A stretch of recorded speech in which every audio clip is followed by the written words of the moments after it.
Hi Candace, this is Christine Carter. Hi Dr. Carter, how are you? I'm terrific, how are you? Doing well, thanks. Thank you so much for joining me this morning. I appreciate it. Oh, thanks for having me.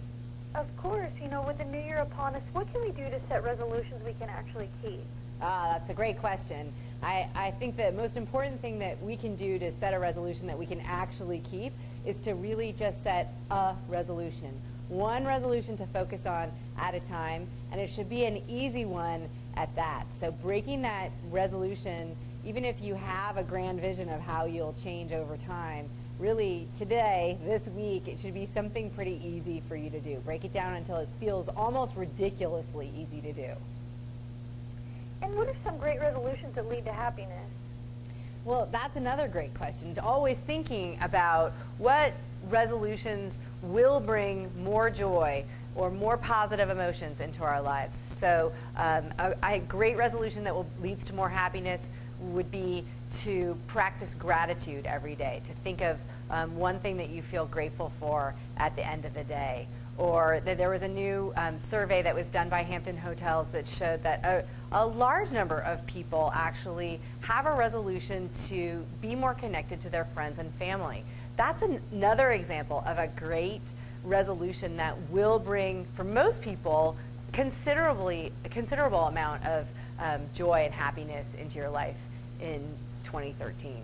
Even really common resolutions to exercise tend to make people happier. So we need to forget, we need not to forget that the resolutions we're already making, a lot of the time, will make us happier in the new year.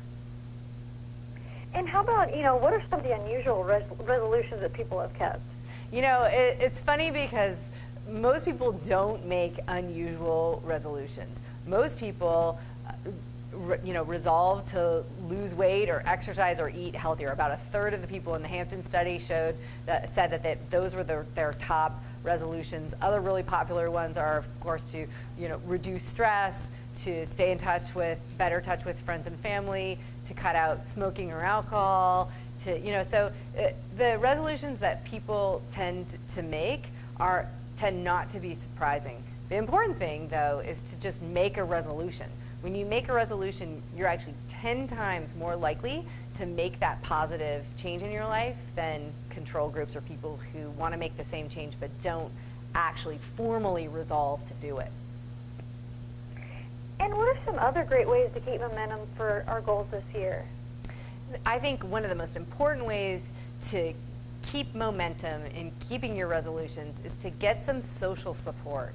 So 21% of people said that they had no one to hold them accountable in that Hampton study, and I think that's a really important indicator. If you feel that you have no one to hold you accountable, find somebody. In today's day and age, you can socialize your goals on Facebook or Twitter, or join an online forum like the one I've got running on ChristineCarter.com, to just find a group of people, resolution buddies, who are not just going to hold you accountable, but provide the social support that you need to make a change, who are going to help you when you slip and fall, and also be there to really celebrate with you when you succeed.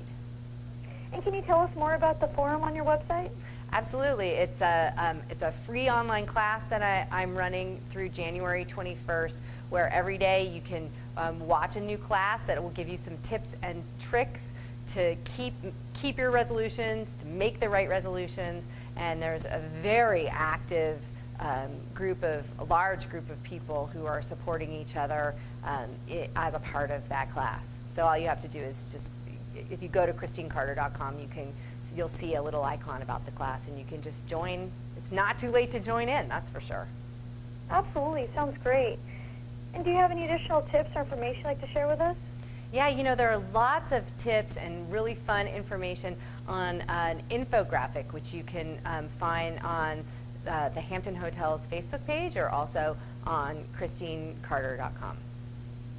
Well, thank you so much, Dr. Carter. We appreciate it. Have a great afternoon. Oh, thank you so much. You too. Thank you. Happy New Year. Happy New Year.